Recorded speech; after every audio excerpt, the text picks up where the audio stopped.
Views and opinions expressed in this production are those of the individual and do not necessarily reflect the official policy or position of Shooters Nation or our sponsors. Information provided on this show is not a replacement for legal counsel or professional training. Listener and viewer discretion is advised. This is especially true on live shows.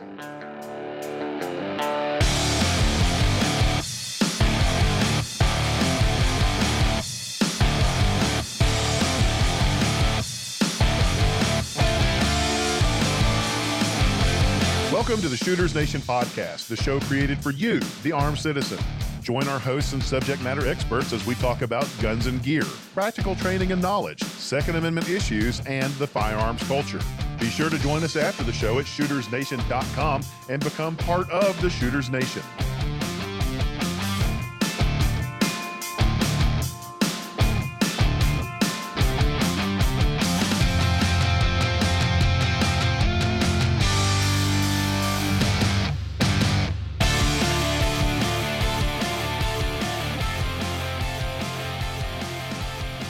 Hey everybody, welcome to the Shooters Nation podcast. What is the Shooters Nation? You are. That's right, you are the Shooters Nation. And this is the only talk show on the internet that was designed specifically from the ground up for you, the everyday armed American citizen. If you like what you're hearing on the show, we hope that you'll support us, and you can do that in several ways. First, subscribe to us on whichever app or channel you use to listen to the podcast. Second, become a patron at patreon.com/shootersnation. And third, share us with your friends. You can do that one for free. Last but not least, we hope that you'll connect with us after the show, and you can do that for the hub of all things Shooters Nation, shootersnation.com. That's where you'll find links to all of our social media and the full catalog of our shows, complete with supplemental information. I'm your host, David Yancey, and with me tonight is my co-host, Mark Lancaster from Squared Away Customs. And wow, do we have a lot of stuff to catch up on. So if this is your first episode that you've ever listened to, welcome. You should know that we took most of the month of July off because Mark and I were both very busy with things in our respective worlds. We're going to talk about some of that here in just a moment, but we're also going to talk about some very recent events, namely the tragic spree killings in El Paso, Texas, and Dayton, Ohio, which both occurred within 24 hours of each other just last weekend, the first weekend of August 2019. We're also going to talk about some of what we are already hearing swirling around the politosphere as a result of those events. So since we've got a lot of stuff to catch up on, and since we're kind of rusty at this, I guess, let's get right on to it. Mark, what's been going on with you, man? I mean, it's literally been weeks since we spoke last.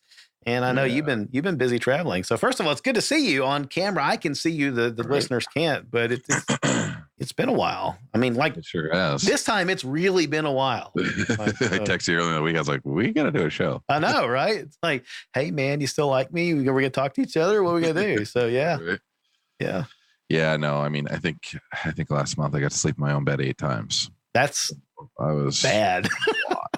Yeah. Yeah.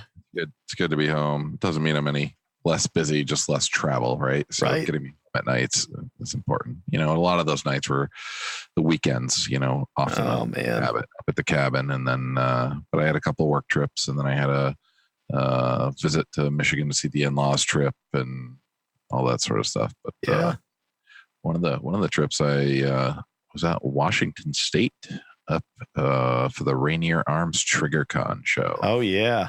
So that's cool.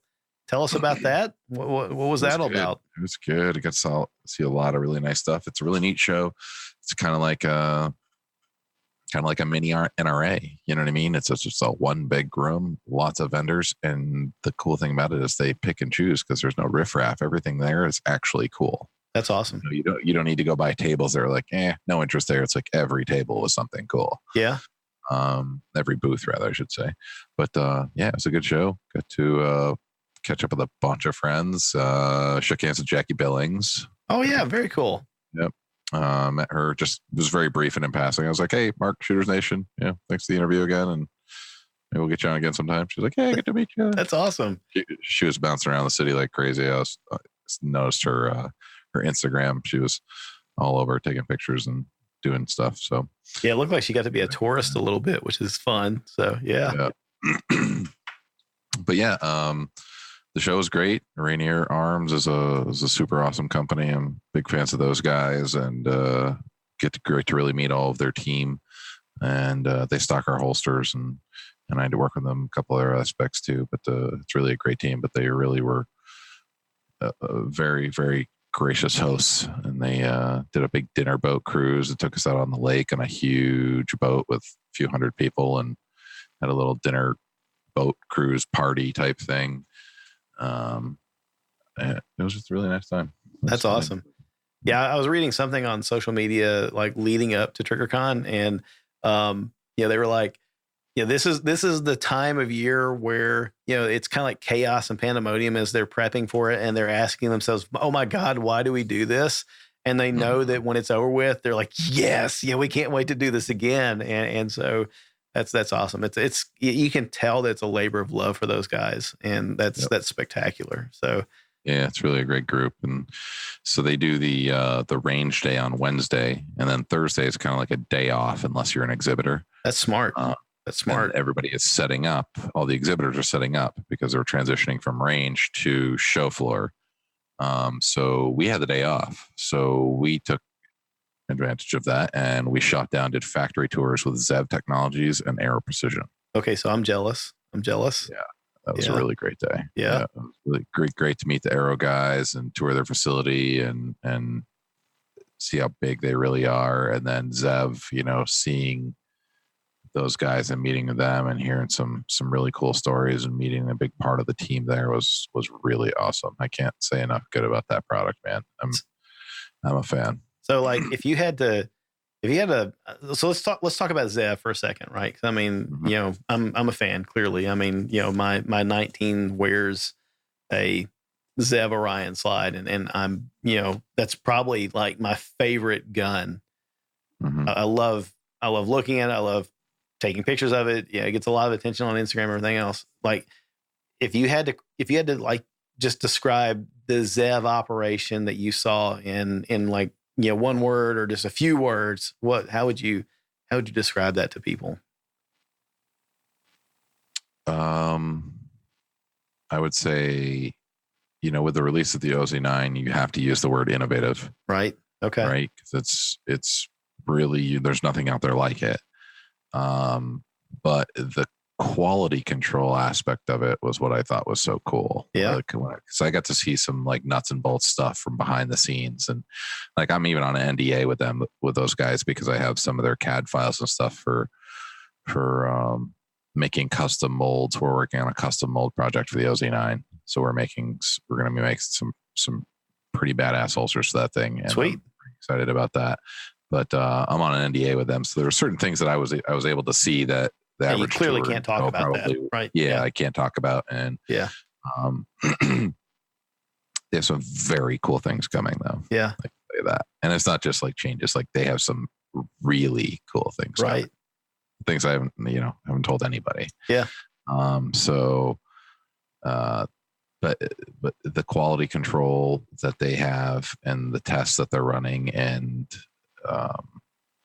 the machine and the equipment that they have doing it is very neat. Yeah. I mean, like very neat stuff. Just when I unboxed this slide and started assembling it, and just just kind of like I'm not like one of these unboxing nerds, because you see like the the videos. That sounds disparaging, but some people just like really nerd out on that, and I get it. There's a certain euphoria that comes with like unboxing a product that you've been waiting for forever, and that like the moment when you unpackage it's like wow, it's so I get that. But when I was unpackaging the slide and that first moment of holding it, I was struck by like how meticulous they are with every bit of the machining and everything else. Like there's no tooling marks on it or anything.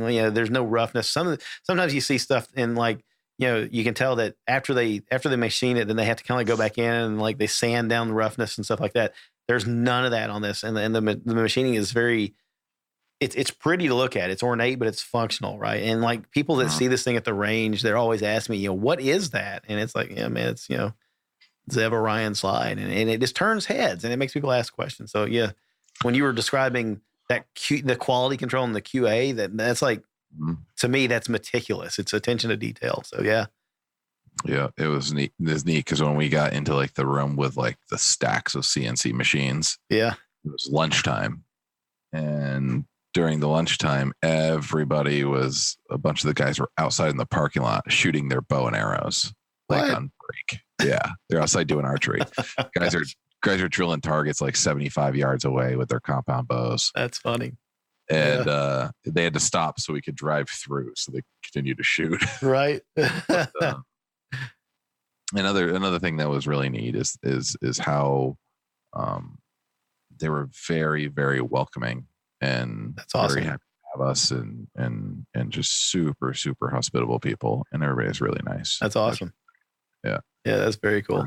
Because they do amazing photography too, and all of it's done by them. That's not hired out. It's not subbed out. So all their photography is done by them. And if you scroll through their Instagram, you'll see it.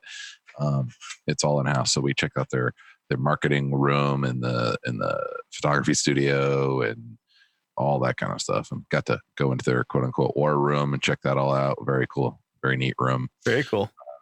Yeah, it was a great tour. I mean, and Aero was a great tour as well, but it was much more.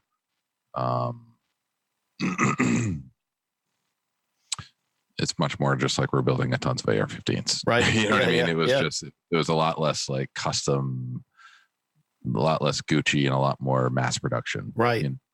Yeah, but they crank out some good looking stuff too. I mean, they absolutely do. Yeah, I mean, some of the best looking uppers and lowers that I've got in my library are Aero Precision stuff. So yeah, that's awesome. Yeah, cool company, neat team, big team. It's a big company. Is it really? Yeah. It's a really big company. Their CNC machine room went on for what felt like a mile. We just kept walking, and there's just more and more and more. And then you go down a couple stairs into another room, and there's more. It was something else, that's for sure. That's awesome. Awesome. They're in Tacoma, which was an interesting city. It's my first time in Washington State. It was my first time in Tacoma. Well, you and I like narrowly avoided being in Washington State, like within a few days of each other for totally different reasons. My company nearly sent me there the week after you came back, and I thought, man, this is just really crappily perfect timing, But anyway, I ended up not going, for other reasons. But yeah, it was, I don't know. So any other big like awesome things that you saw at Triggrcon that jumped out at you, like this is unexpected and cool, and can't wait to talk about this? Or the company, I'm not sure how you pronounce it. It's I'm trying to remember. It's Bobro. Bobro. Yeah, Bobro. I think Bobro. I've always called it Bobro. I like they make scope mounts and things like that, right? Yeah. Yes. So this was my coolest thing out of everything there, and it's probably pissing people off, but I just geek out on these like. Let's come back after a month hiatus and piss people off. I love it. Let's do it. This is fun. I just geek out on these like. Why didn't I think of that ideas? You know what I mean? This is brilliant. So they have a flashlight mount. Okay. It is called the M-Lock compatible mounting system. Okay. The fixed pivoting flashlight mount. So what happens is you can see me, but the audience can't see me. So YouTube this. It is better yet, join the Shooters Nation community on Facebook. Right. I'm going to post the video there. So now you have to join to see it. So this mount mounts onto your M-Lock handguard. Okay. And then it mounts to your Scout light. Okay. So it's the Scout hole pattern, which is the same as the ProTac or Surefire Scout platforms. Right. And then there is an Allen wrench on the front and on the back. And you loosen them, they turn opposites, and then the flashlight curls in or away to tighten it up directly against your rail. So in those instances, almost like a door hinge. It's like a hinge on your light. Yeah. But what that allows you to do is if you have a D-ball, a night vision laser on top of your gun. Yeah. your light would normally be hitting it, you can rock the light down a little bit lower, but bring it up right to it. So snug it up against it. Yeah, snug it up against it. Or if you don't have that, you take that off. You can bring your light all the way into your handguard. It just allows you to really shrink your. Why hasn't anybody thought of this before now? As tight as you possibly can to the rail, or just bring it all the way down at the 9 at the 3 o'clock. You know what I mean? And just bring it off to the side, or drop it down below. It like rotates all around. That's like simply brilliant.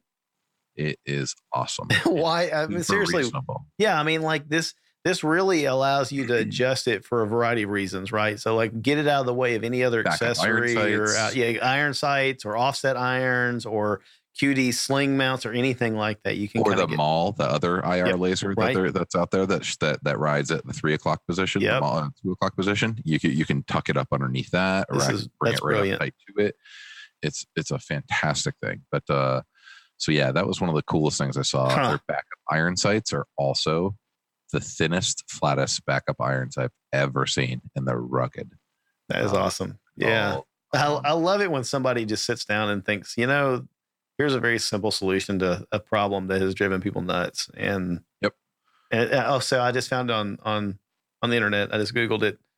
Wow, even their suggested retail price is not very expensive at all. I mean, it's like in the $60 to $70-ish range, depending on what configuration you want to use for the M-LOK. Yep. Now, yeah. Wow, that's awesome. That was like the thing I was just like, oh, I need. That was the one of the few things I was just like, this is awesome. Cool.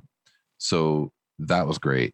Another thing that I really liked was the new IWI Masada. I've heard good things about this from other folks. A lot of people are talking about it. It just launched that week. We just started shipping them that week. It is a 17+1 Glock 19, Glock 17-ish sized handgun. Okay. Really comfortable grip, amazing factory trigger, great short pull, take up, nice clean, nice hard wall with a nice soft break, super short reset, RMR compatible. And these things are like in the $450 price point. This is good, right? I think this is out of the box. Right. This is really good. This is the second gun lately that's optics ready out of the box that has, kind of caught my attention. And this is the lowest price point that I've seen. Like the other one, of course, the FN 509 MRD is really, of course, our friend Jordan was really quick to send that out in chat the other day. And it's like, yeah, I bet David's going to kick himself when he sees this. And it's like, yeah, I kind of did because I bought mine early this year. And even then I thought, man, I wish this was optics ready. FN released an MRD, but it was marketed for law enforcement only. And I guess what they've done is they've now made it available to civilians. But it's substantially more expensive than the Masada.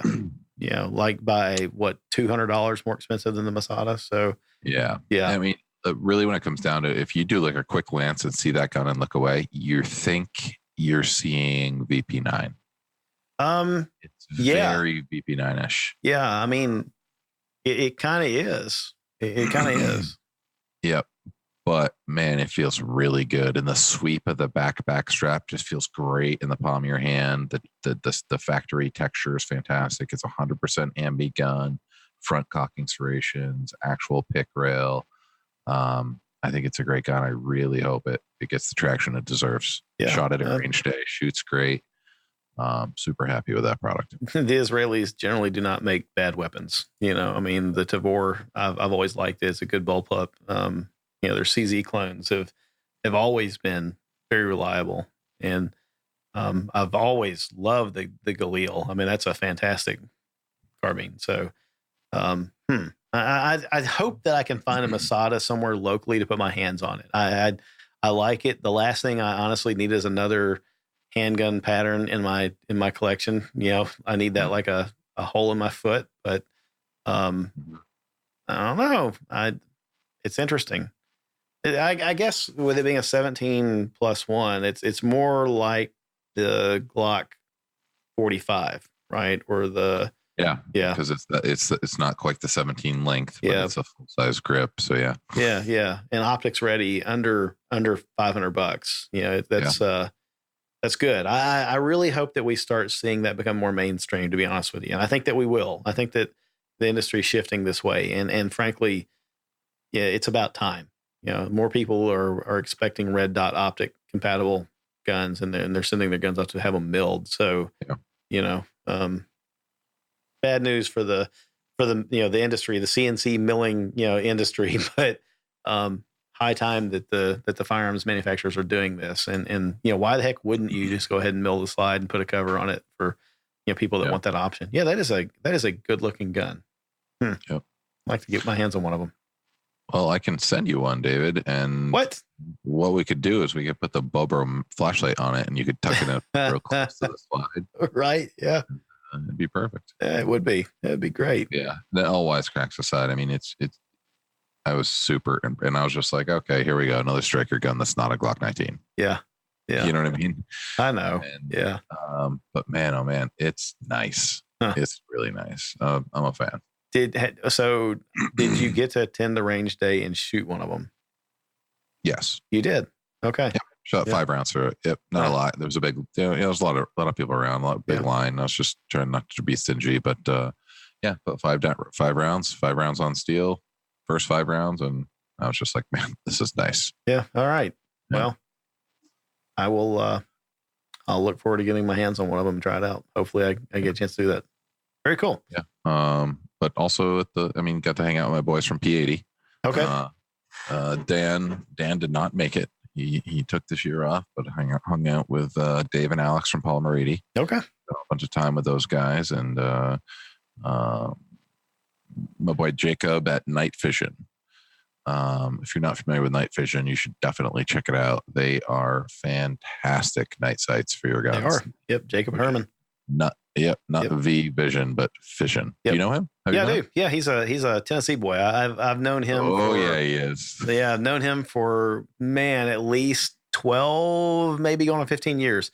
So Jacob, there's a little bit of a Barrett connection with Jacob. Jacob used to work with Chris Barrett at Chris's shop, just outside of Murfreesboro, Tennessee. And I ran into Jacob when we were at NRAM. And we chatted, and I actually owe Jacob a follow-up call. Jacob has said that he would come on the show and talk with us sometime soon about night vision sights. I mentioned it to him too. Yep. We never made the connection of you. Yep. He said that he would be glad to do it. So, yep. So Jacob is he's a smart dude. Yeah. And he's very connected in this industry. Yeah. And he I like him. He and for those listeners out there, Jacob's one of those guys, like, if Jacob's in the room, he's in the room, no matter how big or busy the room is. Yeah. Yeah. He's a man and big personality. So he sure does. Yeah. He's a fun guy. Yeah. Very fun guy. I spent a lot of time with him. Had a breakfast with just me and other buddy and Chris Costa. Had some good conversations with him. The man, the myth, the legend, right? Yeah. Yeah. Yep. Had a couple good conversations with Barrett Fabush. Okay. All right. Not what I was expecting at all. He's a very, very nice man who, when talking to you, is very interested in what you have to say. Right. You know what I mean? Like some people in shows and busyness and stuff like that, they're distracted and they're just kind of like going through the motions of talking to another person. Yeah. It's a very engaging man and very interested in finding. Yeah, I don't know that I wouldn't have expected that, but I don't. I've only seen a few of his videos, so I don't know. Yeah. Yeah. Good guy. Yeah. Let's see who else did I cross paths with? Well, very many. Spent some time with Jason Demo. Oh yeah. Jason was up there too. Yep. Yeah. Ballistic Advantage is there. So I was spent some time with Clint Hansen and Jason Demo, Ballistic Advantage. Cool. And then spent some time with the guys of Inforce. Okay. A bunch of great brands there, and really, it just really seals the deal about how many really great people there are in this industry. Yeah. Really. And part of it, like I was saying, it was like one of these shows that was just the select group of awesome companies and a bunch of great stuff and very little riffraff and very little things that aren't interesting. Well, it sounds like it's a slower pace too, which allows everybody a lot more time to enjoy looking at the products and talking with each other and enjoying the relationships, which is probably the best part about any of these conferences, right? Absolutely. So, yeah. Yep. Yeah, it's good. Kind of makes me sad because I'm a little worried about what NRAM 2020 is going to be like, and kind of makes me think, once again, I hope, I really sincerely hope that the NRA pulls it together between now and then, because, it's going to be my hometown, and I'd really like to think that I could drive 20 minutes up the road and enjoy another great NRAM and yeah, and get me in Nashville. Yeah, and it not suck, right? Because right now I'm a little worried about it. So, yeah. Well, all right. What else for you in July? Anything? Sure. Family. Yeah. Spent some weekends up at the cabin. That's about it. Very cool. Yeah. Man. So I guess that's me then. July, dude, it was busy, right? Work, and more work. Change roles at work. Got a new team of awesome guys.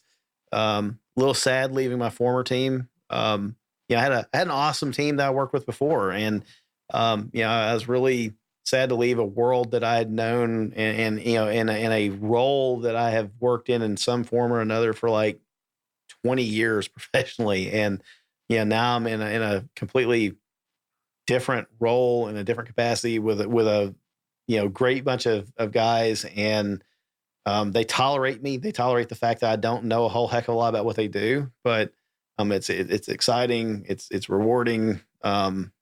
It's neat. It's kind of, I'm one of those guys that really likes to learn new things, and from that perspective, it's invigorating, maybe reinvigorating, I guess is the thing, but it's also sucked up a lot of emotional and intellectual energy. So like I've come home in the evenings just smoked, and my weeks have flown by, and in the evenings I come home and I'm wiped out. Like the first week or two I came home, and it's like, I come home and like, see the wife and kids, and before 9 o'clock hit, I was in bed asleep because my brain was just shutting down, and there's just a lot to learn, a lot to take in, and whatever. So, it's been fun. There's just a lot going on. But that's kind of settled down, and it's a little bit more, more normal now. And so that's good. I don't know. Yeah, that's been July. July flew by for me. So, other than that, everybody's happy, healthy, no complaints, haven't traveled any. Like I said, kind of narrowly avoided that. No new guns.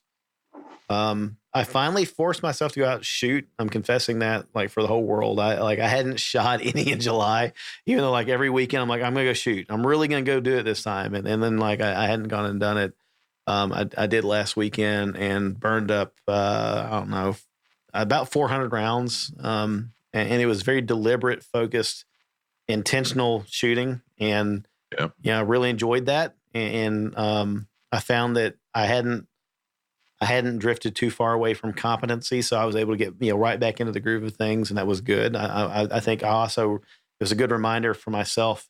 Don't let it go that far as intervals go between going to the range, because it is a perishable skill. It took me probably about 50 rounds to get back into the groove. I had to knock some rust off, but it was a good reminder not to go that long in between times. But yeah, it was good to get back out and do it again. But that's kind of it, man. I mean, July was a crazy, busy, hectic month. I enjoyed it. It was rewarding. But I'm kind of glad that, it's past and August is here and things are kind of settling back down into more normal pace. And I'm looking forward to fall and getting back into the groove of things here. We've heard in email and social media from our listeners, I think the general vibe is, hey, we miss you. Please tell us that you haven't stopped recording shows. And I'm glad to say that we haven't.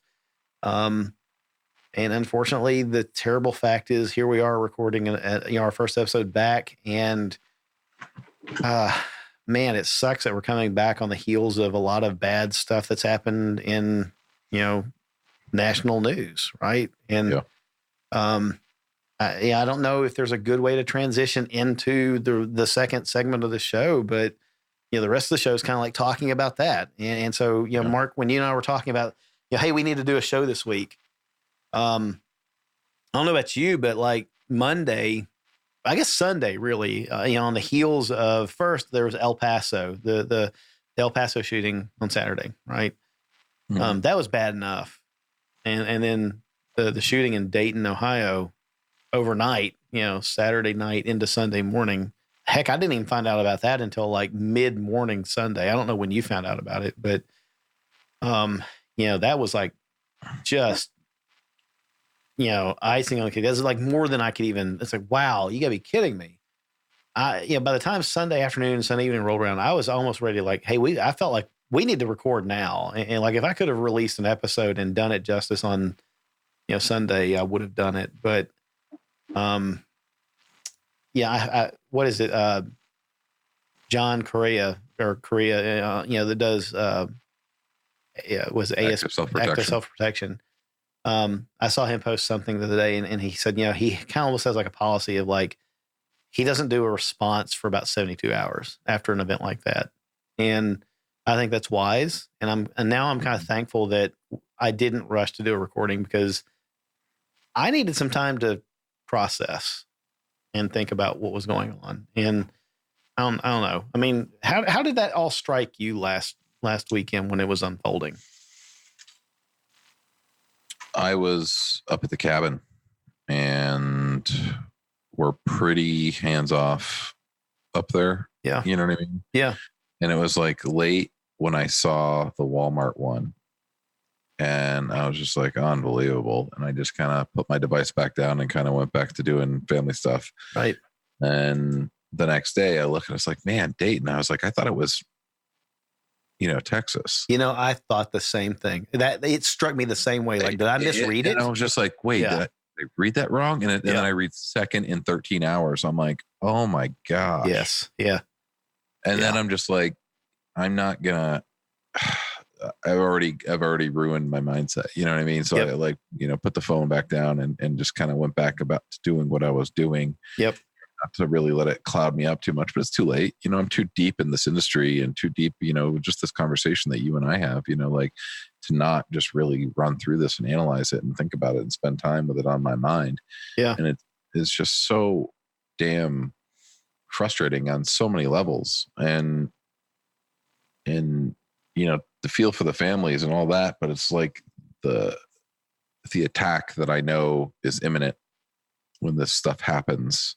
Yeah. Yeah. That's really frustrating. Right.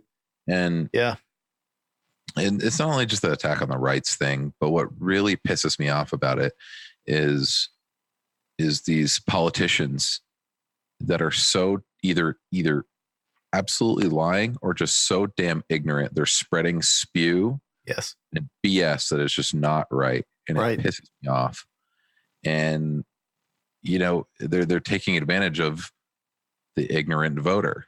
You know what I mean? Like that I feel like that's what it is. And it's just really frustrating to me. Yeah.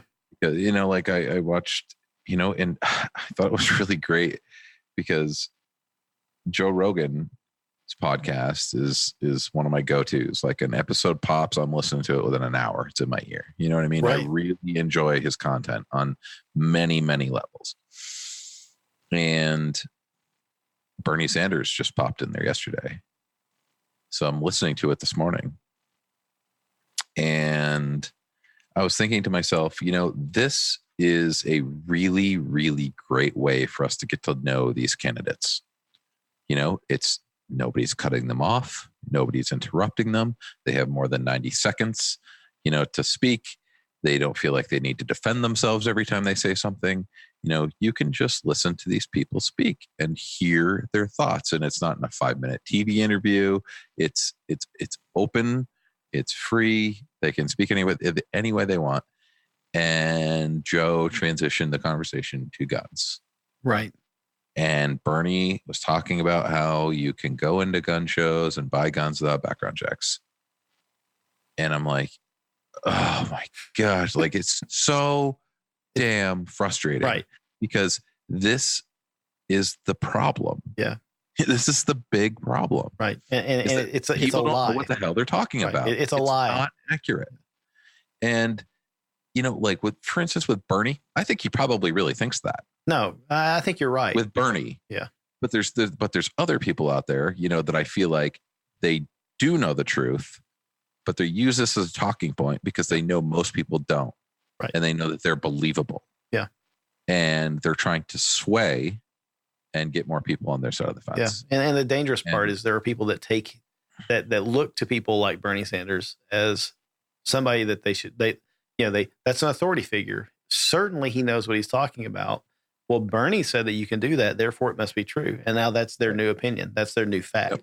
And so then they believe it. And it's a the old adage, if you tell a lie enough times, it becomes the truth. And, yep.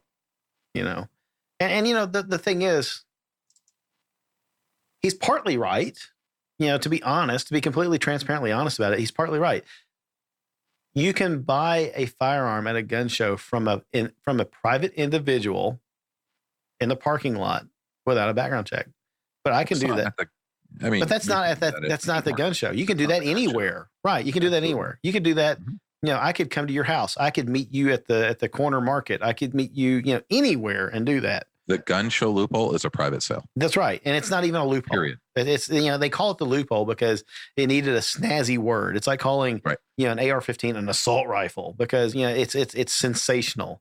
Right. But you can't go buy a firearm from a dealer at a gun show, which is who sells at a gun show without, a background check. Now, a private individual can set up a table and sell at a gun show, but they're selling to as a private individual, and there's no loophole there. So, unless the gun show doesn't allow that, here in Tennessee, I've never heard of a gun show allowing that. But here in Tennessee, a private individual can sell, but and they have to sell as a private individual, and that is allowed. But they're selling from their private collection. But believe me, the police, the ATF, and others that are present are watching to make sure that that's not being done as a as a straw, somebody that's buying for the sake of reselling. That's very closely watched. So a guy that's always showing up at gun shows as a private individual selling, and he always seems to have a couple Glock 19s, a couple of this, couple of that every single time. They're going to get him sooner or later. And, they've caught people for doing that. But, Joe Blow that is looking to liquidate some of his private stuff, gets a table at a gun show and sells it. He's probably dumb because the return on his investment is not going to be very much. And, B could have just sold them out in the parking lot without having paid for a table. But yeah, anyway, it's not a loophole. It's not a loophole. It's private sale. It's like, any other private sale, but yeah. And then he went on to refer to an AR-15 as a weapon of mass destruction. Oh my God. Yeah. And, and it's just the talking points just get so deeply under my skin. And then, love my mother-in-law to death, but, when we were there on vacation a few weeks back, just ended up at the end of the night, everybody was in bed and it was just her and I on the couch just watching TV. And she's definitely liberal, very liberal. And she knows I work in the gun business and she knows I have all these things, you know what I mean? And it's always not necessarily a bone of contention, but it's always a hot topic between the two of us. Sure. She's set in her ways and, she's almost 70 years old and we had the conversation and she, kind of started down the road with me and I'm like, here we go. You know what I mean? Like it's go time. And it's 10 o'clock at night. I had a bourbon or two in me and I was like, it's game time. Let's do this, Tina, and we're having the conversation and I was able to, give the rebuttals. It's like, Tina, like what laws do you think are going to change this? Right. Right. They're willing to break the law of murder. Right. Yeah. That's already illegal. Why is a firearm violation going to stop them? Like, what do you think you're going to change? Right. And she just keeps coming back to, well, we need to do something. And I was just like, well, I understand, but there isn't always an answer to everything. Right. You know what I mean? There isn't always one answer to everything. And I honestly don't think there is one answer that's going to solve this. That's right. Yeah. And besides that, you've got all these other laws that are already on the book. Let's start enforcing those. Right. And I said, it's like, nobody's crying for Chicago. Yeah. You know what I mean? And all that's right. All those gun violence there, 57 in a weekend. Right. Nobody's crying for that. Yeah. Why? Because they already have some of the strictest gun laws in the country. Oh, man. And we go on, and it's just like, at the end of the conversation, it's just like, well, I just feel like I can't sit here and do nothing. Yeah. Like, I can understand your feeling of helplessness. Well, and I know what that must feel like, but stripping my rights away from me is not going to help you feel better. Well, right. And to her point, I get what she and others, like her are feeling. And I, that kind of resonates with me too. I mean, there's a certain helplessness of, what can we do to stop this? And I understand that. And I agree. I would love to see this stop. The thing that, you and I know that we agree on is that taking more freedom away from law-abiding people that did not commit the crime and are not going to commit the crime is not the answer, right? It's never the answer. So that's where we had this impasse where, we find ourselves on different sides of the equation. I guess, did you see where, world famous astrophysicist Neil deGrasse Tyson, his tweet this past week, and he caught a massive amount of crap over this. And he got some heat. Yeah. And so listeners, if you didn't see this, what he tweeted was this quote: "In the past 48 hours, the USA horrifically lost 34 people to mass shootings. On average, across any 48 hours, we also lose 500 to medical errors, 300 to the flu, 250 to suicide, 200 to car accidents, 40 to homicide by a handgun. Often, our emotions respond more to spectacle than to data," unquote. Neil deGrasse Tyson. He tweeted that on August 4th, 2019.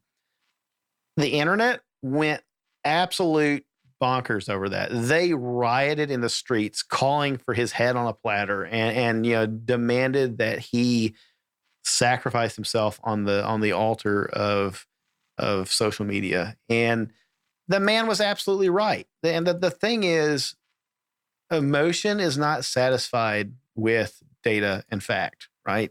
And raw emotion of the horror of these innocent lives being taken by two a-holes that wanted to express their anger, by killing innocent people, is not satisfied with the data and the realization, the sad fact of, 57 people are gunned down in Chicago every weekend, on average. So another thing that I picked up on that I never really noticed is that it peaked when Bernie today in the podcast said, this crazy man went in here and da-da-da-da-da. Yeah. And I'm like, well, you just said it, Bernie. Right. He was crazy. Right. Yeah. You know what I mean? Then you start listening to this lunatic, this madman, this wild person went into a Wal Mart. You know what I mean? It's like, you are saying exactly what the problem is. And it's the person and not the item. It wasn't the gun. Exactly. It's the person. Exactly. Yeah. You, like, if you don't think that this is a mental health issue, you should stop using those, That's exactly right. It's ridiculous. Yeah. And yeah. I mean, so I guess if you've been hiding from the media, and I'll be honest, man, like in my house, we cut the cord a while back. We don't do cable TV. We stream all of our stuff on the internet, and the news. I saw on Facebook that there was the shooting in El Paso, and man, I'll be very blatantly honest. When I saw it, I was like, "Oh my God, you gotta be kidding me! Not another!" And I consciously said, "I'm not going to read this. I'm going to scroll past it because it's not that it doesn't affect me. I just kind of don't want. I don't want this in my mind right now." And I'll read it. I'll read about it later. And it's kind of like I was spending time with my family and my kids. I really just didn't want to I just scrolled right on past it on my phone. And then like when I heard about the thing, I actually heard about the thing in Oregon the next day, Sunday morning at church of all places. And when the person mentioned it, I thought, wait, do you mean El Paso? It wasn't Oregon, or it's actually Oregon Historic District in Dayton, Ohio. I'm like hearing Oregon, Ohio, surely you mean El Paso. I heard El Paso. You're wrong. You're getting things mixed up. And I looked at my wife. I'm like, Ohio. And she's like, I don't know. And I like, it wasn't until we got out of church and I looked up on my phone that I saw there were two. And I was like, you gotta be kidding me. So, here's what, if you were like me and you still haven't heard about this and you've been living on a rock, El Paso, mass shooting occurred at a Wal Mart store of all places, El Paso, Texas, on the morning of Saturday, August 3rd. Lone gunman killed 22 people, injured 26 others. The FBI is currently investigating the shooting as an act of domestic terrorism and a possible hate crime. The 21-year-old shooter used an AK pattern rifle and surrendered when confronted by police. That's kind of like a pattern. We see that happen a lot. Dayton, Ohio. Mass shooting occurred at a bar in the Oregon Historic District of Dayton, Ohio, shortly after 1 a.m. on the morning of Sunday, August 4th. So about 13 hours, like Mark said, August 4th, 2019. The lone gunman killed 9 people and injured 27 others before he himself was killed by police. Police killed the gunman within 30 seconds of the first shots being fired. Get that. The police killed him within 30 seconds. And he still killed 9 people.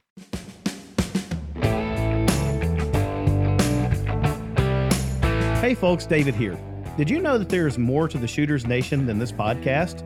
Mark and I are working hard to knit together a community of well-informed, responsibly armed citizens who are well prepared to face the worst days of their lives. We would like to invite you to join us and the other listeners on our various social media outlets and become an active part of the Shooters Nation community. You can find us on Instagram as @ShootersNationRadio. And if Facebook is your thing, you can find us there at facebook.com/ShootersNation. While you're there, be sure to click on the link to join our Facebook Shooters Nation community. And as always, you can head over to shootersnation.com for more listener resources.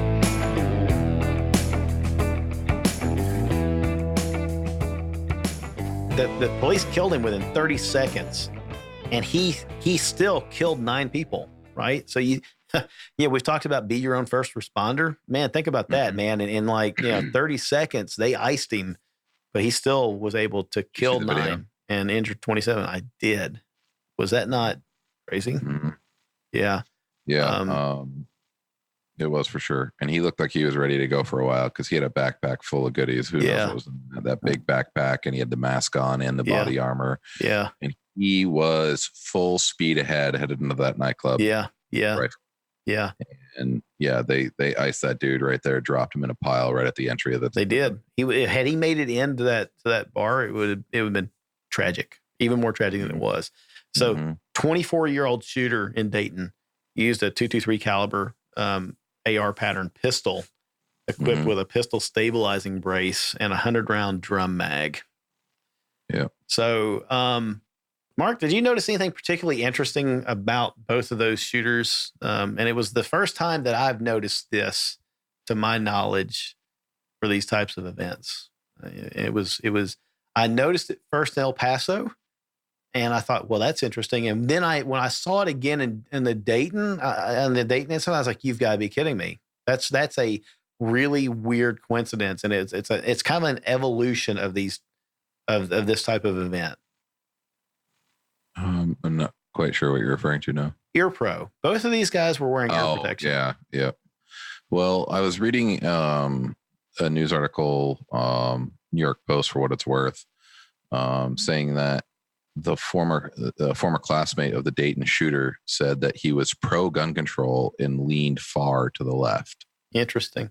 In reading the article, the last couple paragraphs here, it says about 5 months ago, the friendship came to an abrupt end after the mass shooter pulled a gun and pointed it at his head. Wow. Yeah, that would end a friendship. He said he was definitely not in the right state of mind. And this just goes to show, it's like, see something, say something. Right. Yeah, really. Why the hell did you not do anything about this, man? And that seems to be a pattern, right? I mean, so. Okay. But not only did you not save these people, but now you got to live with their death, because if you had said something, you're going to live with that now. Right. Like, I should have said something for the rest of my life, knowing that 9 died. Right. That's exactly right. And, I think, this is kind of this conversation is organically heading where I thought we might without even getting here. I want to pause for a second and mention something else I saw on social media before I get too far ahead. Yeah. So Instagram, I follow a guy named Knockout Lights. He's a law enforcement officer. I think he's like down in maybe Florida. I'm maybe just creating where he's at in my own mind, but I want to say he's like Florida or something. Big dude. Like, I mean, this guy, he's a hell of a shooter and just a big guy. And he had posted, I guess it's 3 days ago. So whatever that is, I'm bad at math. It would have been Monday. He said, many of you have asked me what my feelings are regarding the recent mass shooting events. I resist the urge to express my thoughts until I've had time to consider what has occurred and understand all the facts, which is precisely what the politicians need to do rather than use this tragedy to push their anti-gun legislation, right? Common sense. One of the responses to him almost immediately was this. So you mean to tell me you're going to sit around and wait for all the facts? How dare you not want to knee jerk another gun law or prevent all these shootings, et cetera? And so, hey, a little tongue in cheek there, right? So the funny thing was that actually inspired somebody else to post a serious response saying, curious how much thought perspective to understand the facts, quote unquote, is retired when this type of violence is on repeat. There's nothing knee-jerk about political reactions to gun violence, considering how commonplace active killer incidents have become in the U.S. If Sandy Hook didn't affect the change, then nothing will. Hey, man, if you're cool with kids being killed, and please don't patronize people with the, quote, only person to blame is the shooter, unfollow. And so, pardon me, it's ridiculous the vitriol that comes out from people that want politicians and want media personalities to have that immediate emotional response, right? It's not acceptable anymore to say, hey, look, I think we need to pause here. I think that we need a moment to process what's going on. We need a moment to pay respects. We need a moment to allow the families of the fallen and their friends to have some time and some space before we really start digging into this. People don't want that. They want immediate reaction. They want emotion, and it's all about feelings and instant. It's kind of like instant gratification, instant response, and the angry. What's happening right now? What's at the top of your mind is the only thing that's acceptable. We need to get this out and deal with it right now, right? And so, logic, reasoning, allowing calmer heads to prevail is no longer acceptable. And this is going back to what we were talking about just a few minutes ago. It's a weird sign of the times that the general public seems to demand that. And I'm afraid that we're kind of like turning this corner as a society where, common sense and calm, rational decisions are no longer respected. And, we're demanding as a people to just make emotional, feel good decisions, sometimes at the expense of freedom and liberty, and that's what scares the hell out of me about this whole thing, right? Is that, I think we all kind of maybe joked, back at, 9/11, you remember Bush's thing was, like if we do X, the terrorists win. And I feel like that's almost becoming a thing now. Like if we, these guys win if we start ramping, up new laws and restricting rights and taking freedoms away from people that had nothing to do with this.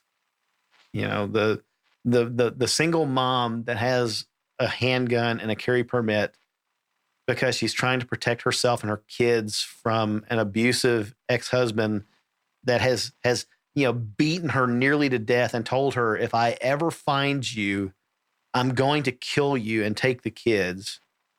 She's now at risk of not being able to protect herself because some 21-year-old a-hole took an AK into a Wal Mart in El Paso and shot up, some people. She had nothing to do with that. But now, we're talking about red flag laws and things that, he could potentially, turn her in, quote unquote, because he feels like he claims she's a menace to society. She's got a gun. She's unstable. I think you need to investigate her. And that's all it takes, potentially. She's crazy.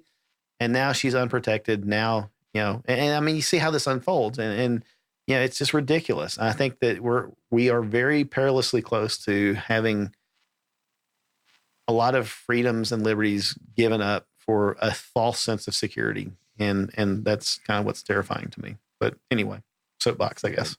The Dayton police chief in the presser the other day said that it was an AR-15 pistol that was modified to function like a rifle. And I'm like, oh boy. Yeah. Here we go. What does that even mean? Here goes the braces. Yeah. You know what I mean? Right. And that's exactly what he meant. Right. Yeah. So I guess, can we talk about this? Maybe some key points about like mass shootings. Now, we've done episodes where we've talked about how people can survive those. And I think maybe it'd be good for us just to point people back to our catalog of episodes. We've talked about this a lot.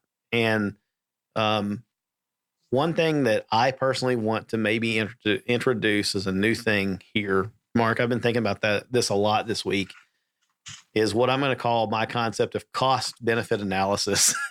And when it comes to going into crowded venues or public gatherings, I mean, I'm kind of getting to be a grouchy old man in my, like, I'm not even 50 yet. And I'm getting to be grouchy about going into public, crowded public places. And it's sadly now even including shopping, when so many things can be ordered online, or, I can have Amazon deliver it, or I can tell Walmart or Kroger, grocery that I want to do curbside pickup. I'm not even like, El Paso Walmart. Clearly Walmart is now a dangerous place, right? And actually there's other articles out there that talk about Walmart as a transition space that, Walmarts are actually high crime areas, which is kind of crazy. It's not real crazy if you've actually paid attention to people at Walmart, but, anyway, what I'm talking about when I say cost benefit analysis is I consider, is the potential risk of going to a large crowded venue or a public gathering worth, the benefit? Like, large crowds of people attract stupidity like this. Mm-hmm. And my wife and I actually we have these sad discussions. Hey, look, do we really want to take the kids to this thing? Because what happens if something bad happens? We've got 2 kids now to try to get out of there. Soon we'll have 3. What's that really like? Is it worth the risk? Something that struck me while looking at the newspaper and online news photos of the Ohio shooting scene. Did you see the photo where it's a pile of shoes? Yeah. Like people literally ran out of their damn shoes, right? And I'm like, no matter how prepared you are when you go out in public, you're going to be surrounded by unprepared people at best and unpredictable people at worst. And some of these people are going to be so unprepared that they're going to run out of their shoes, right? And those are the people you're going to be dealing with. And, if you're Mr. Prepared with your handgun, legally carried, permitted handgun and a medical kit, you're surrounded by people that may trample each other, may obstruct your ability to get to an exit, may actually forfeit you to save their own lives, et cetera. And, they're running out of their damn shoes. And it's like, I'll skip that, right? I'm perfectly happy to listen to music and watch a movie at home and drink a beer in the privacy of my own home and invite my friends over. And, we'll have a gathering here where I can control the crowd and control the scenario, et cetera. With tied shoes, right? And I don't have to worry about somebody rolling up on us and, shooting up the place. My cost benefit analysis anymore is sadly, I kind of factor in, crazy scenarios like this. And I guess what I'm kind of advocating our listeners to do is maybe start doing the same thing. Ask yourself, is it really worth going out to these big public venues, because they're starting to attract bad stuff, right? And, Boston Marathon bombings, other big venues, just think about them. Big venues have attracted, mass casualties, if not in America, in other countries, people running trucks through crowds of people. Oh, Nice, man. Yeah. Ugh. Right. So, anyway, I think second point, carry your freaking gun. I've seen a meme becoming more popular lately. You're carrying your gun is lighter than carrying the burden of regret. If you leave it at home, it does you no good. Carry your gun. Carry your gun. Carry your freaking gun. These events are statistically ending upon the first encounter with another gun, whether that gun's in the hands of a cop or an armed citizen. These guys are chickens. They don't want to be confronted with somebody else that's got a gun. They want easy targets. And I read something that Greg Ellifritz posted the other day, and he was talking about the fact that these active shooters, these shooters themselves, generally have zero situational awareness. In their mind, they've worked out the scenario where they walk in, they've got complete control of the situation, and they have free reign. They shoot. They've got tunnel vision. And they're probably not watching anything around them. And somebody could probably pretty easily walk up behind them and pop them, right? Mm-hmm. And so, of course, he's advocating if you can get the heck away, get away, right? But if you're there and you've got clear shot at take it, right? But carry your gun and carry a spare mag, because in a stressful case like this, you might not be super accurate, and you might also be in a position where the best you can do is provide withering fire so that they go somewhere else and, leave you alone. So, carry your gun. And I guess the third point I wanted to make, again, referring back to other episodes, is tourniquets, med kits, etc. With your gun or without your gun. If you're not going to carry a gun, for God's sake, at least carry medical gear. We've done episodes on medical gear. We did the episode with Jason Demo on medical gear. Yeah. If you or somebody if you're listening to this podcast, you're probably not in this category, but if somebody is like, I'm anti-gun, I'm never going to carry a gun, hook them up with a med kit, give them a tourniquet, give them, something to, a stop the bleed kit, at least do that. But, the world is not a safe place anymore, and it's not getting any safer. And, some of these injuries, especially extremity wounds, are not immediately deadly, and they don't have to be if you can stop the bleeding. So med kits. But yeah, those are my 3 points, I guess, about this. I don't know. Have you got any? That come to mind specifically about like dealing with active shooter events that we haven't talked about before? No, one that I brought up in one of the first episodes, and one that I really think about all the time, is it's not the why to carry. It's living with yourself if you chose not to carry that day and something were to happen. Yeah. Yeah. And if you could, and not knowing if you could have done something or not, but knowing that without carrying, you weren't able to do anything. You know what I mean? Be a good witness, give a good statement, but live with that for the rest of your life.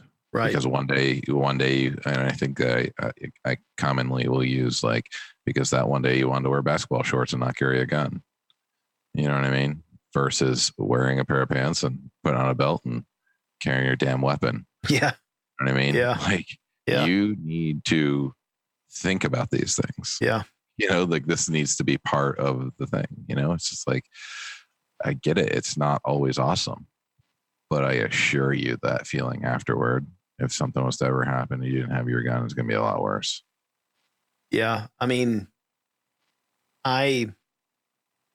Sadly, I'm not allowed to, I can't. And, it's a firing offense. If I took my handgun into my workplace, I'm done for. My family's livelihood is done. Cost benefit analysis there is substantially in opposition to benefit. So it can't go in with me. Everywhere else, the remainder of my day and week, I'm armed, period. In my house, my gun's laying in front of me right now.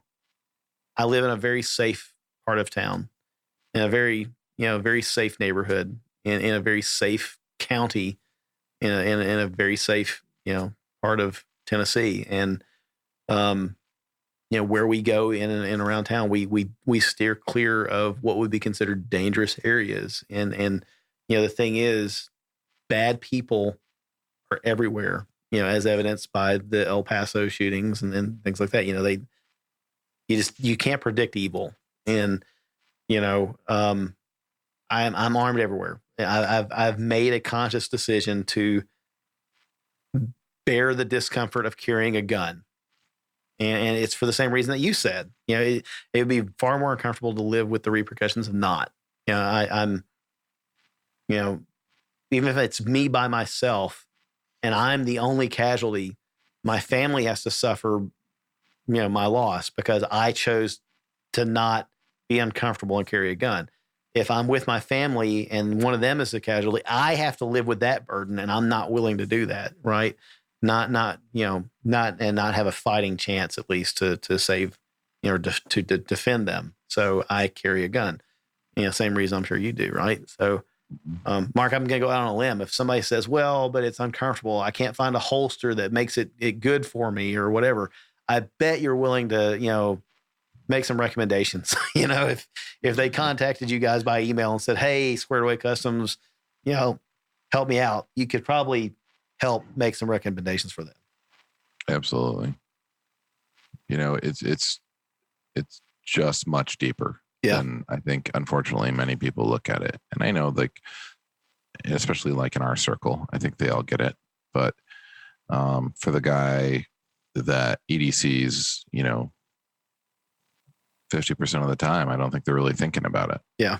Yeah. I mean, I think most people, kind of think, well, where I'm going or what I'm doing, there's low to no risk. And, hey, they're probably right. Right. I mean, statistically, they're probably right. But man, the statistics and the odds are starting to shift dramatically in our world. And I don't know that there's a good model for it anymore. It's just a couple of years ago, after one of these big shootings, I made a Facebook post, and I think I mentioned it on the show before, but I said something along the lines of every single victim in every single one of these shootings probably at one point in time said, oh, that's horrible, but it'll never happen to me. Right.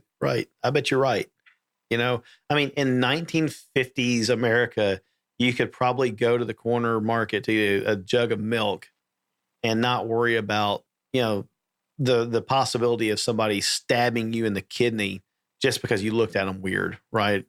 But today, that's a very real possibility in almost any town of America. Right. I mean, and it's just because culture has changed, values have changed, people are different, and it has a lot to do with mental illness. I read an article the other day from a clinical psychologist, and the man, it's his job to do this. He's written numerous published medical published journals about this, and he said, back in the 1980s, a lot of publicly funded mental institutions, mental hospitals closed down. And so America stopped treating mental patients, and they just kind of put them back out on the street. And we got out of the business of that as a society. And so now there are a lot of people in society who just aren't treated for mental illnesses. And my wife's hometown, they literally open the door. Yeah. Let them go. Yeah. And so, like, what? Right. And I mean, and they're out there, and that, and here's the sad thing, right? It's not like that's made up. These are not made up mental illnesses. These are things that and actually can genetically be passed on from generation to generation. So, their kids are, they inherit these conditions, and now they're out there and they have it. And so, it's just going to get worse. And people, it's just, I don't know. I guess what I'm saying is our world's changing. And if you've made the decision to get a carry permit and made the decision to get a gun, you should also make the decision to carry the daggum thing. And it's not necessarily comfortable, but it should be comforting. And, hey, if you don't, just do this, just hop on Facebook, join the Shooters Nation community and post the question. Hey guys, hey Shooters Nation community, how can I make this work for me? And tell us a little bit about yourself. What's your lifestyle like? How do you like to dress? What kind of gun do you have? That kind of stuff. It may be you're carrying the wrong type of gun. If your normal wardrobe is sweatpants, and you're 110 pounds and you're very active, and you've purchased a Kimber 5-inch 1911, we may need to make some adjustments with you on that, right? Or something. But it's not impossible. We can work through this with you, but it's not impossible. But still carry your damn gun because you may need it. Yeah. Yeah. All right. Political fallout. So I guess so far we honestly really, none of us have a good fix on what the actual fallout of these events is going to be. But I guess what we do know is that, the facts are we're in the throes of a presidential election cycle. So politicians are posturing. They're politicianing, and Trump is getting a lot of pressure from all sides to do something. And he wants to be reelected. Golly, man, I don't know. You may have heard more than I have because I've sometimes I tuned it out. Rumor wise, I've jotted some things down, right? So red flag laws, those proposals are getting a lot of attention from what I've seen. And what I've seen, they're all perilously unconstitutional and they void the idea of due process. Have you seen anything different? I haven't seen any red flag laws. I thought, yeah, that's a good one. That makes sense. I mean, none of them. Pardon me. Like I saw somebody was like, man, Colorado, they passed it. It's like, well, from what I saw, it like passed by one vote, and it's terrible. And like most of the sheriffs in Colorado have said they're not gonna enforce it. From what I saw, I don't know. I haven't seen one of them yet that excited me. Like, yeah, that's a good idea. Let's go with that one. That's a model red flag law right there. Right.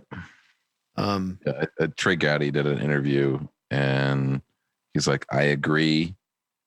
We need change.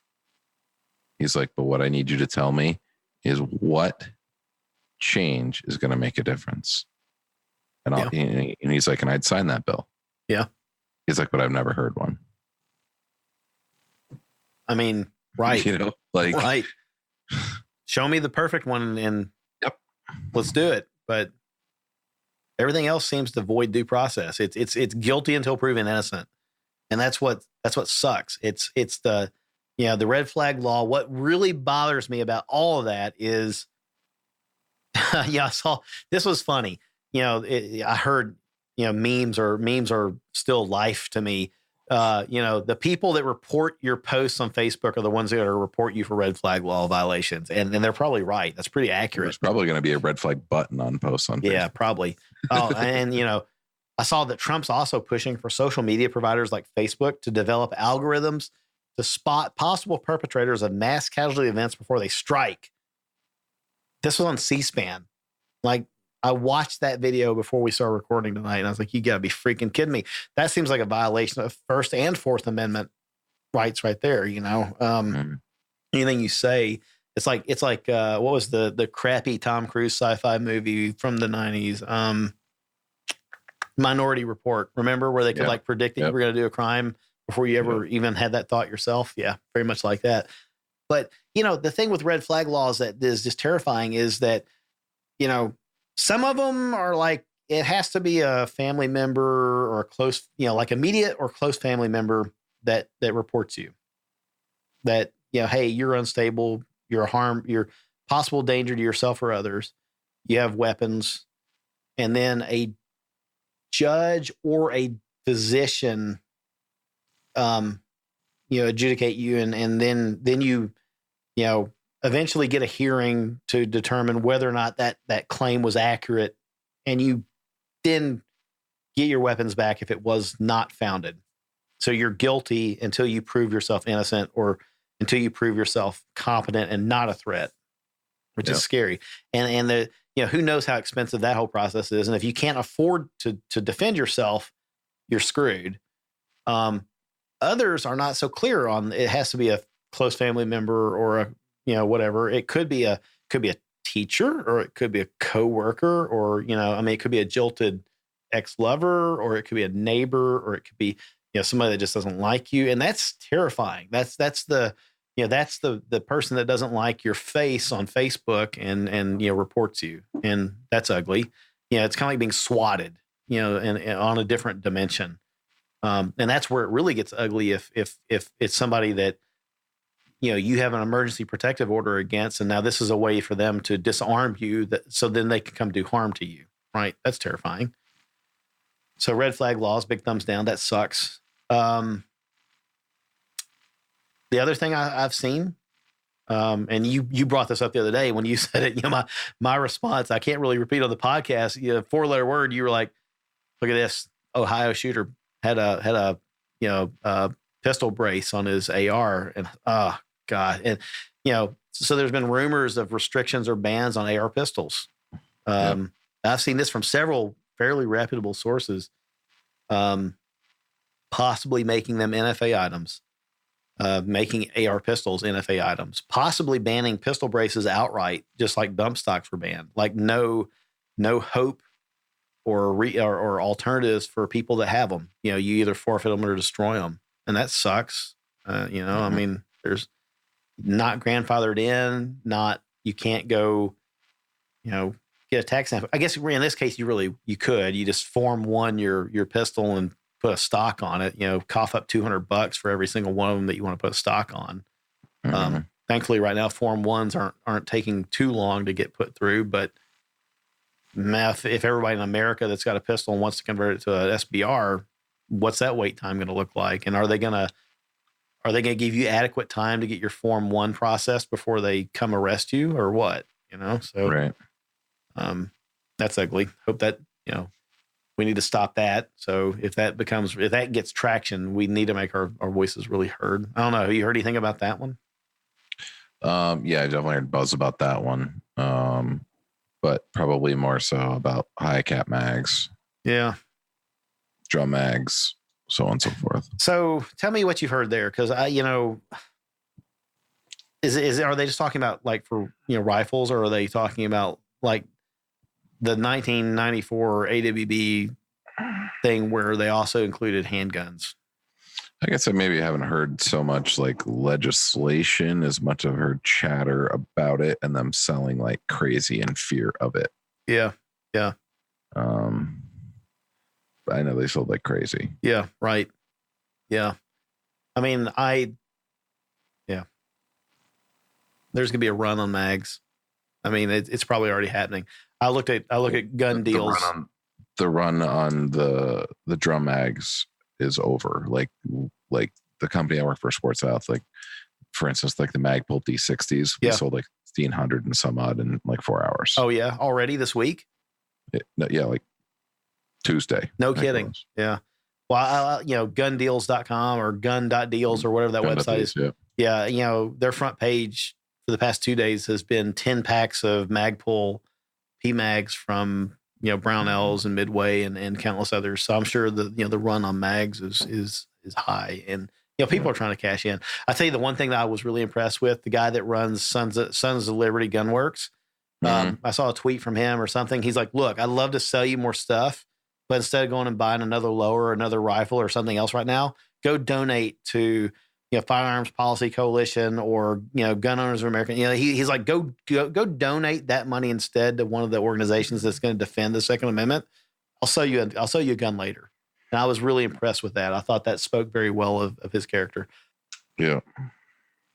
So politicians foaming at the mouth again about assault weapons, quote unquote, high capacity mags, all that other, all the other usual buzzwords. I think the thing that struck me here is that the difference seems to be that there's actual bipartisan head nodding on this one, which is kind of unsettling. To me, that says that we all need to be calling, writing, emailing, and actually, getting off our butts and going and visiting our elected representatives. Go visit their local office in person. I know that sounds really foreign in the year 2019 when we're used to doing everything electronically, but trust me, it makes an impact when you go visit, put on a nice pair of pants, nice shirt, comb your hair, go visit your representative in an unthreatening manner and just say, hey, Mr. Representative, hey, Mrs. Representative, I'm a gun owner. I'm one of your constituents. This is really important to me. Please don't give up any of our Second Amendment freedoms for false impressions of safety or security. We need to do that. Email, write, call, yes, but visit them for God's sake, and this is serious, folks. Go do this. And I think it's really important for us to do this right now. And I guess sadly, the last thing that was impressed upon me this week is that all of this really seems to be coming at a time when, the NRA's leadership is compromised us and the organization, us as gun owners, but the organization's ability to deliver on its mission. And I feel like they're going to fail us right now when they they need them most. The timing is definitely suspect. I mean, it's just as the debates are ramping up and, everything Yeah.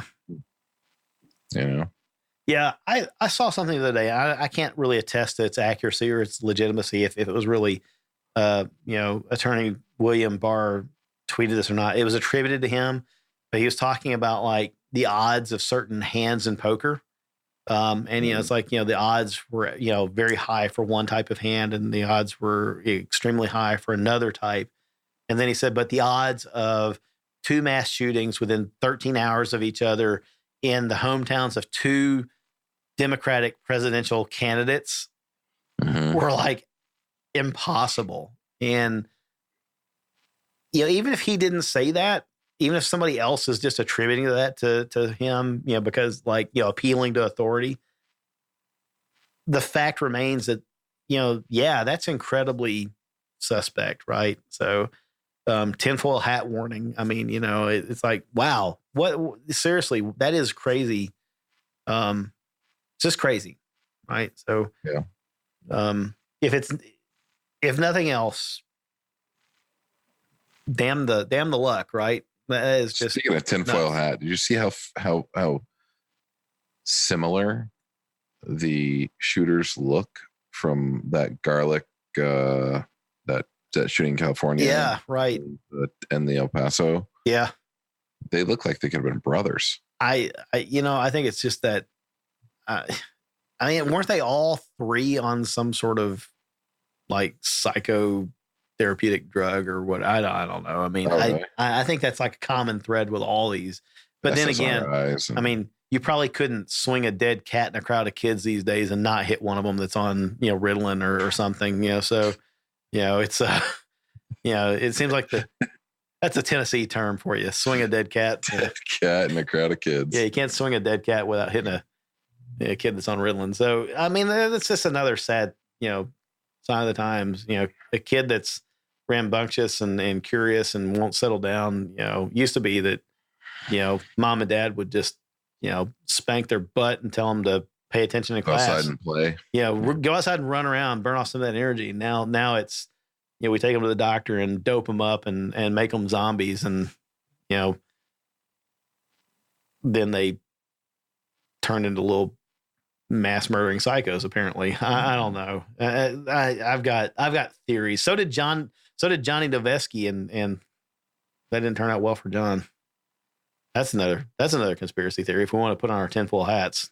So, if you've never heard that one, folks, go Google it. Johnny Dovesky did a really interesting bit of research on the mass shooters and the different drugs that they were on, for psychotherapeutic drugs or whatever, and died very mysteriously a few days later in a car wreck.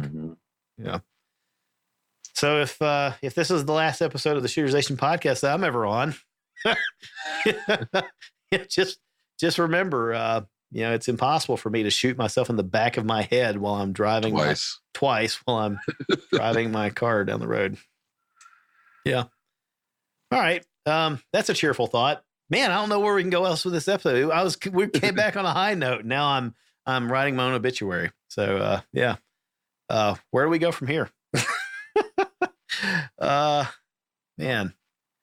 Have you seen any of Colion Noir's stuff recently? I have not. I'm first of all, I'm thrilled that he is keeping at it, even though he's not still being a little bit more vicious. He's been a little bit more aggressive. Yeah. So they had him on a 5-minute spiel on TMZ the other day. I bet that's good. It wasn't good because every time he would make a valid point, they just starts talking over him. Oh, well. And they did it via Skype. So he had no control because his audio just muted when they started talking. No. I was 2 minutes into it. I would have been like, thunk, close my laptop. We're done. This makes me so sad. kept talking over him, and you could tell him he literally kept biting his lip because you could tell he's frustrated. Oh, poor guy. I mean, this is not good for anybody, but I mean, it is, but it's not.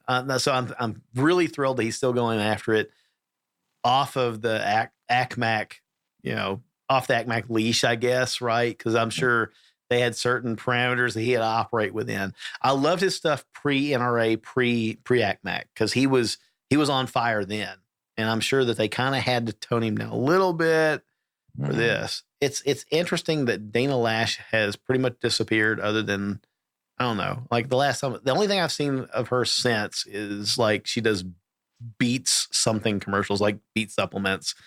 She's not really doing anything. I don't know. Maybe there's an anti-compete agreement there, but who knows? I did see that. What's his name? Cam. You remember Cam and Company? Cam Edwards, the Cam and Company radio, the podcast, the video show that he did. Cam Edwards, Cam and Company for the NRA TV. Cam is now. He's now an editor contributor for, I think it's Bearing Arms. And so he's back in action, and I was glad to see that. And so the video that I saw that he was doing, actually he looked happy, like, hey, I'm back at it and doing what he wants to do, which is kind of cool. So yeah, I need to really go back and catch what Klein is doing. So that's cool. Yeah. He posted some video. Apparently Biden has recently, I would say at some point today, just admitted on air that he wants to do a confiscation. He actually admitted that? Yeah. That's interesting. Well, I mean, Uncle Joe's crazy enough to admit that, and his handlers probably wish that he hadn't. I mean, hey, I appreciate the honesty, Joe, but we all knew it anyway, I guess. That's good that he finally said it outright. Surprise, I guess. Yeah. Yeah. Huh. Yeah.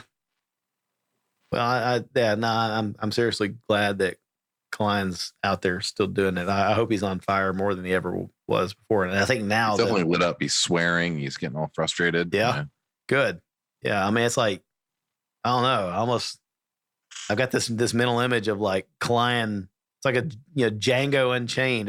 It's Klein Unchained, right? Is that incorrect? I don't know. I mean, maybe, but it sounds good to me. I'm anxious to see it. This is good. I want to see what's going on here. The only good things can come of this. He's smart. I love it. I don't know, man. I guess we owe these folks some new episodes, so we're gonna get back into the groove of things and then start cranking out some new material. Unfortunately, sorry to interrupt. I had a lot of great conversation at Triggrcon about getting people on the show. Good.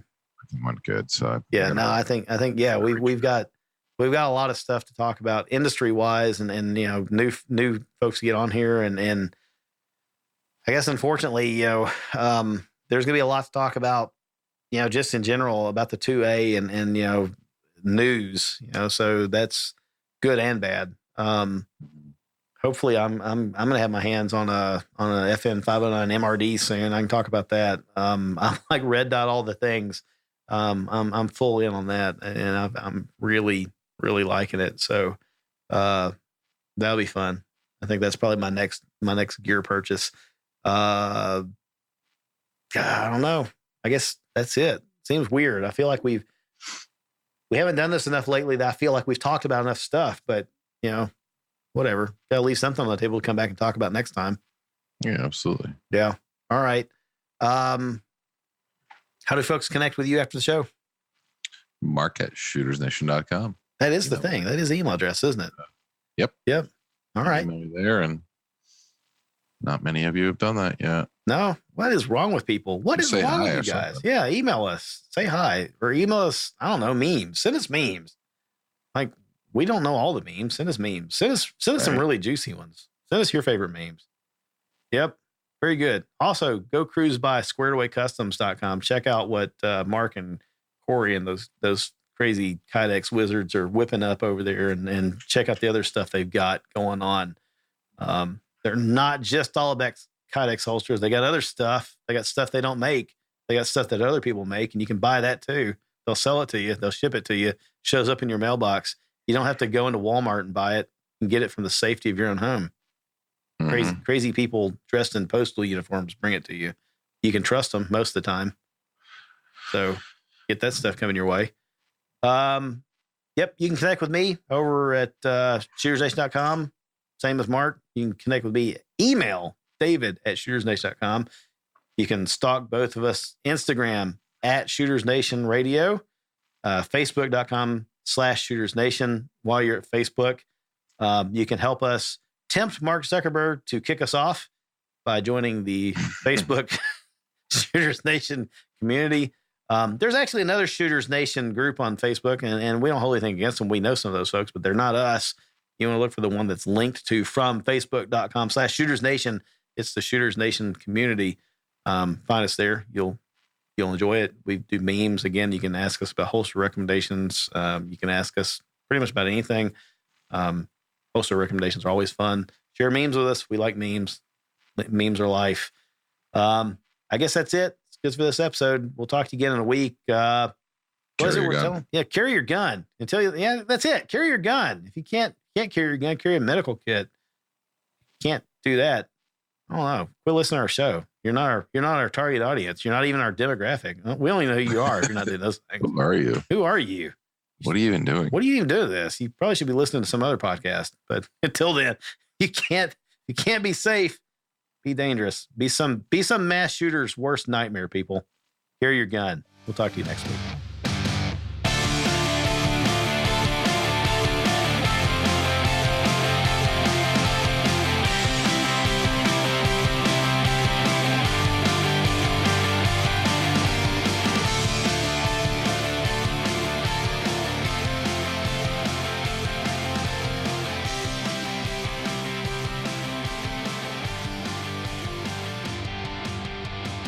The preceding segment was a production of the Shooters Nation podcast. Visit us online at shootersnation.com.